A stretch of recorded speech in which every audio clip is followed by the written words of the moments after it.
time to start preparing our Itoh Peonies for a lovely spring display. So let me show you what to do once the spring returns and it's starting to get a little bit warm and you're starting to see some growth happening.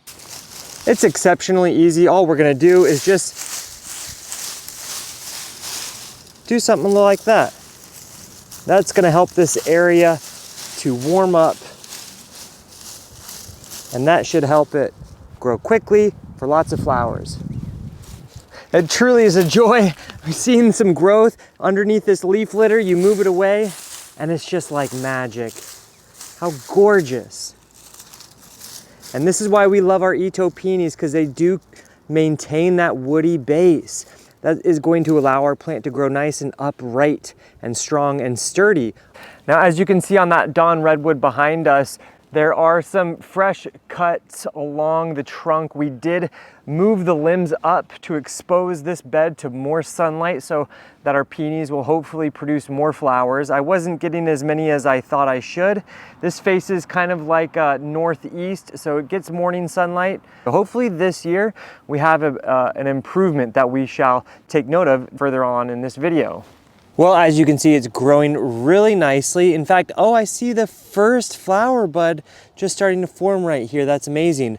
What's really interesting is that they're all at different sizes in my garden. I have 1, 2, 3, 4, 5, 6, 7, 8, and they're all of varying sizes. So that's normal. Don't be concerned if some are growing slower than others. They will catch up. All right, the show has finally arrived. You can see the pinks are the first ones to be blooming here in the garden.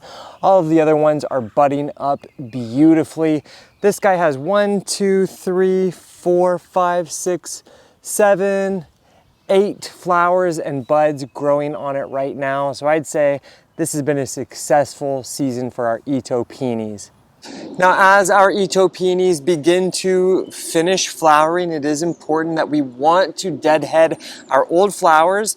That's going to allow for our plants to hold on to their foliage as nicely as possible. If you don't deadhead the old flowers, the energy is going to continue to flow into these old flowers, which will then create seed pods. If you are in the, trying to create seed pods, maybe leave them on. That's another video for another day.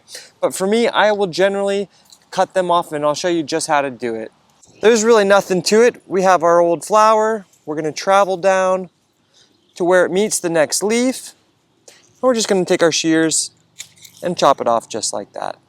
So now that our Itoh Peonies and our garden peonies have finished flowering, we've deadheaded them, cleaned them up, this is when we're gonna add our slow release fertilizer. We're in the beginning of summertime, and by providing them with this slow release fertilizer now, it's gonna provide it the nutrients it needs to grow nice and strong while it continues to absorb photosynthesis from the sunlight throughout the summertime, and that's going to allow it to bloom the most profusely next year.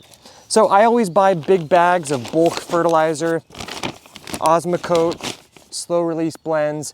This is 18-5-12, which is a little bit higher in nitrogen and potassium, but it should be fine for our purposes. If you're looking for a bulk bag like this, just check the description below and you'll find a link to a big bag like this. And we're just going to take some out and just sprinkle some around the base of each and every one of our plants. All right, so we made it to the first week of autumn. Let's take a look to see how our Itoh Peonies look. So here we have all of our Itoh Peonies, and these ones over here get the most amount of sun.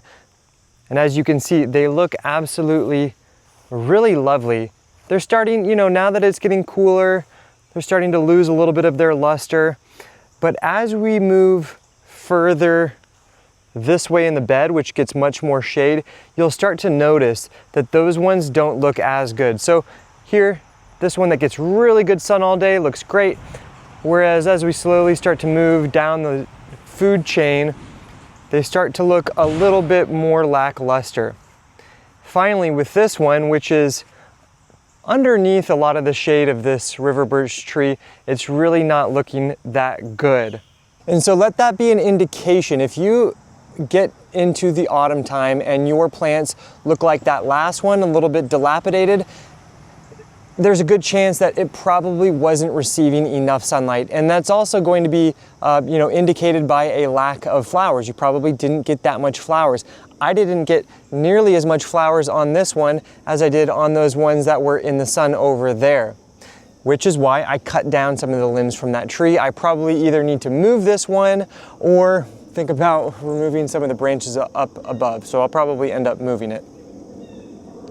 But there's really no other autumn care that's needed for your Itoh peonies other than to just let them sort of die back on their own naturally. By the time you reach next spring, like we saw at the beginning of the video, all of the stems over the winter time will just naturally fall away, and you'll be able to remove them throughout the winter time. But no need to cut them down or break them off. Let them just let go of themselves naturally. That's the best way to care for them from the autumn through the winter time.